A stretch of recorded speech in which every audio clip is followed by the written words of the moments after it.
Hey, welcome to the Malm podcast. I'm Joel, and I'm here with my dad. And I'm Rick. I'm glad you're here today. What's going on, Joel? Well, I had a thought earlier this week. You know, this is the month, February, we're talking about relationships. And I was thinking about, we've talked a lot about marriage, but I want to talk a little bit about friendships because it's a fascinating thing. I was talking to a friend of mine about how hard it is to make friends after you're probably in your 30s. Yeah.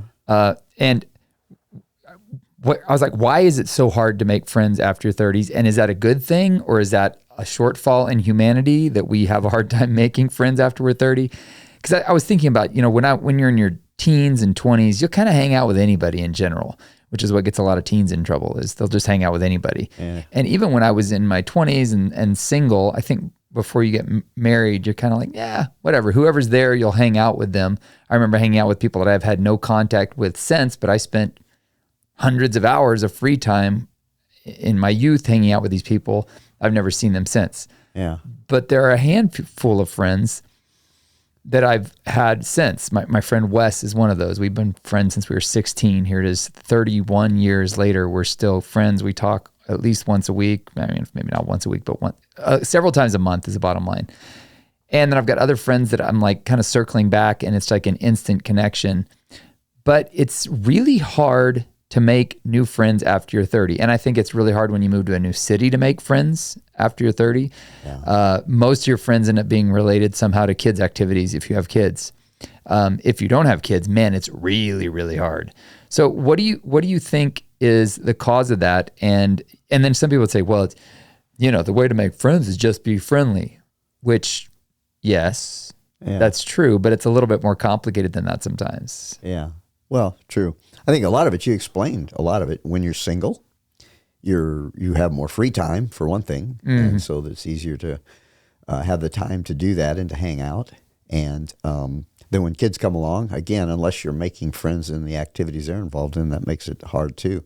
But you're probably out of college by then, you're out of school, high school. And again, it seems to me, I don't know this for sure because I've never, I did not stay in the city where I graduated high school from. Right. But I know people who they run into people all the time. Oh yeah, we went to high school together. We went to school together. We knew him here and there. And so if you stay in the same town that you went to school in, you still don't have friends necessarily. You have acquaintances, people you know all over town.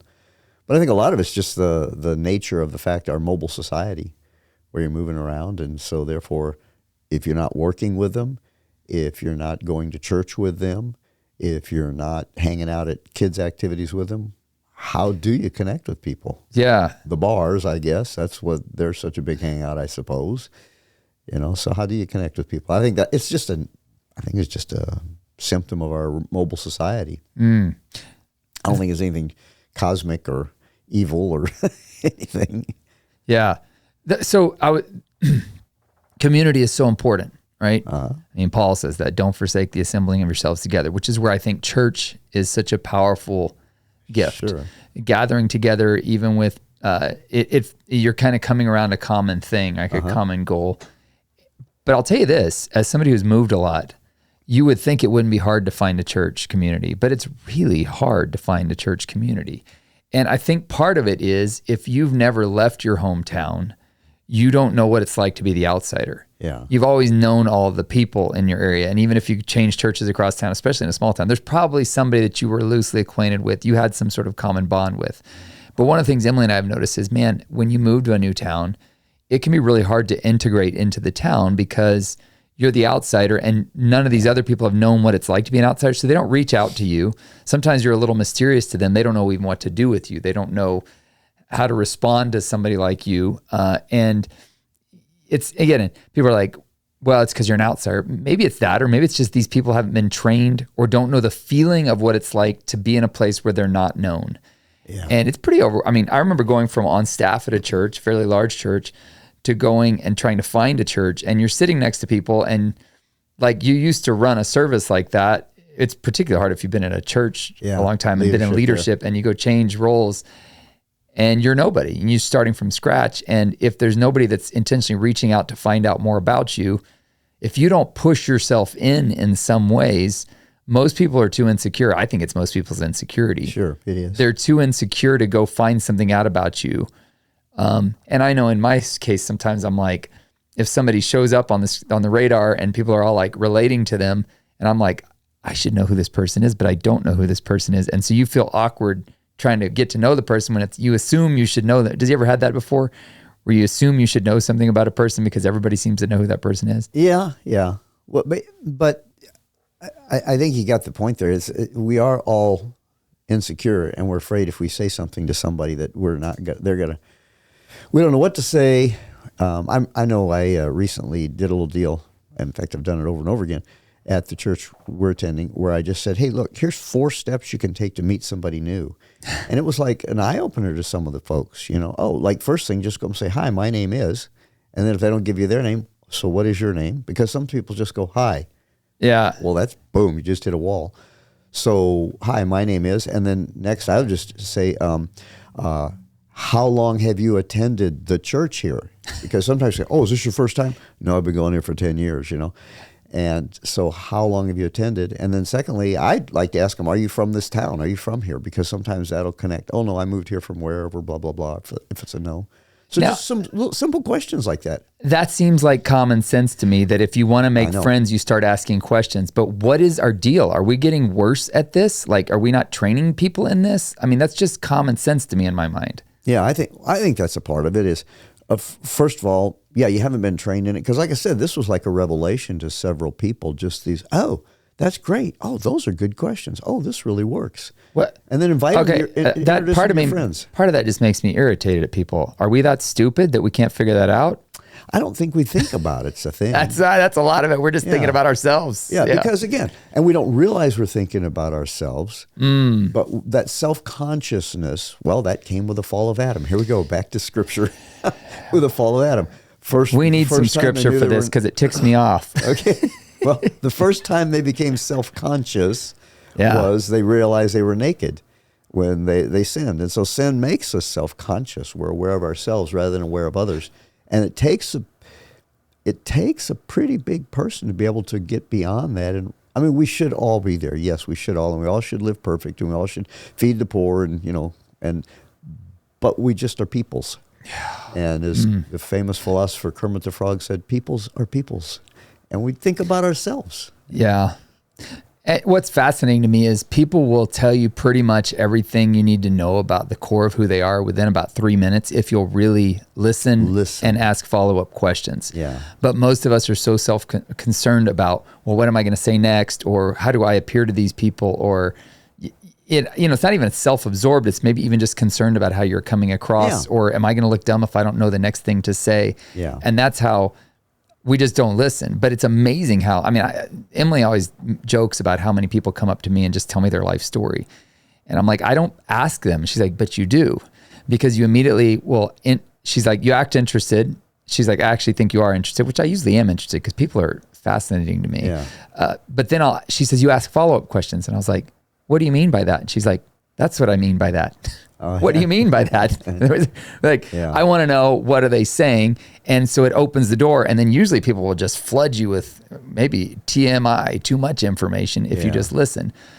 But it is a matter of, you have to have the self-confidence enough in yourself to go, I'm going to ask this person about them instead of being worried about me being known. Yeah. I want to know more about them. Well, the other thing is looking them in the eye instead of looking over their shoulder or looking around and seeing who else is in the room and that sort of stuff. Focusing upon people they know. It's those subtle clues that they know whether you're really interested or whether you're just, I don't know, professionally trying to pass the time or something. Yeah. So we are a society that's desperate to be heard. I mean, look, that's what social media is all about. We're desperate to be heard, but for somebody that'll really listen to you, a great book, one we've recommended many times, not on the podcast here, but I know I did to you, is that it's an oldie, How to Win Friends and Influence People, Dale Carnegie's How to Win Friends and Influence People. And the title puts Christians off. It's like, well, we don't want to influence people, it's very manipulative.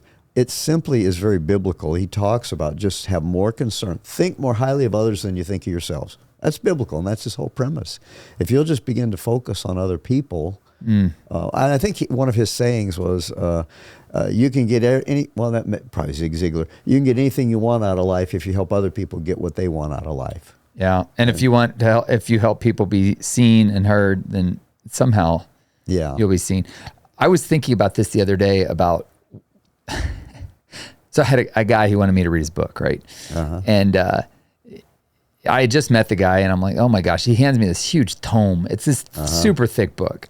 And I start reading it. I'm like, hey, all right, so here's my take on a couple things. He's like, well, did you read the whole thing? I'm like, no, and I'm not gonna. He goes, well, why not? I'm like, I don't have time to read the whole book. And he's like, well, lots of people have read my other books and commented great things on them. And I'm like, what were the other books? And he was like, they were textbooks. And I was like, were you the professor that was teaching from your own textbook? And he goes, yeah. I'm like, well, of course they had to pay attention because you were giving them a grade. And I was thinking about what are some jobs that cause people to be a captive audience where you have to listen. And I was thinking one of them is a college professor, and people think a college professor can be as boring as dirt and people will listen because there's going to be a test on it. I was thinking another one is when you're getting a haircut.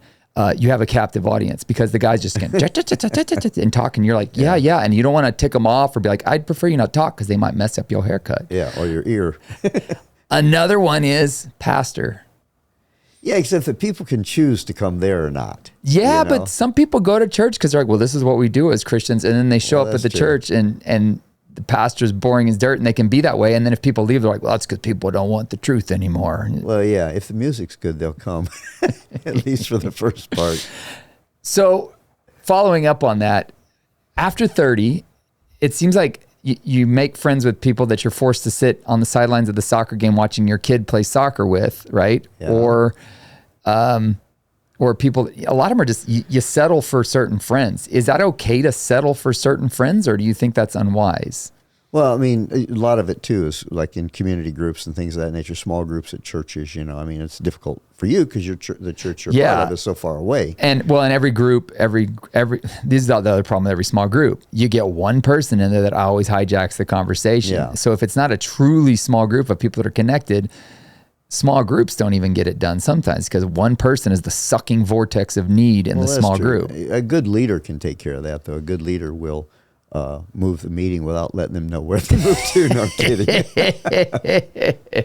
Oh, you didn't get the memo about what's your email? Did it change? Have you changed your email? Yeah, no, that's not what I'm talking about. But a good leader can help with that. But yeah, so I don't know that it's really settling. I mean, there's always going to be people you feel closer to. But if you're just those two or three, somebody said that if you just have two or three really good friends in life, you're doing pretty well. That's an important thing to recognize, I think, is that Emily and I have talked about this a lot, is that if you oftentimes just have one or two good friends, it fills that need. Somebody that really listens to you, somebody that really understands you.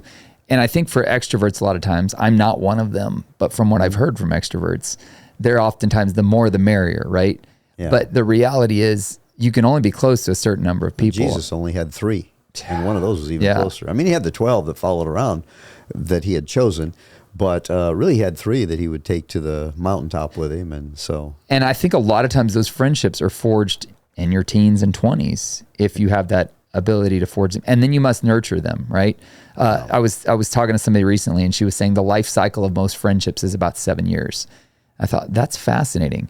That we tend to think friendships are for life, but not all friendships are for life. Some are for seasons. And she said, actually, most friendships are for a season of 7 years. I thought it was interesting. 7's the number of completion, right? Yeah, that is interesting. In the Bible.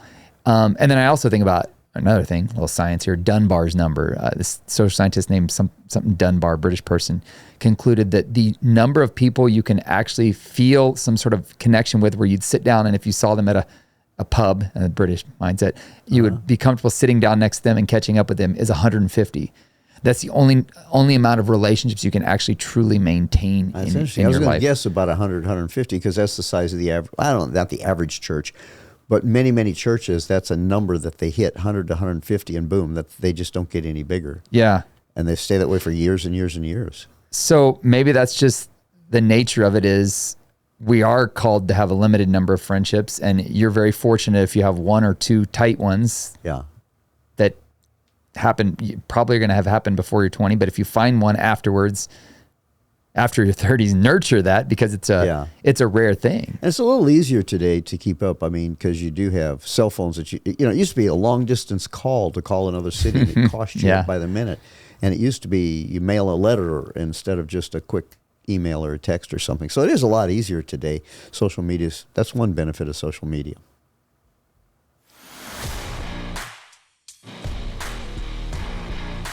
Thanks for listening. Please consider sharing this with your friends on the platform of your choice. For more from Joël Malm, visit joelmalm.com. For more from Rick Malm, visit rickmalm.com. Our podcast music was produced by Alex Burleson.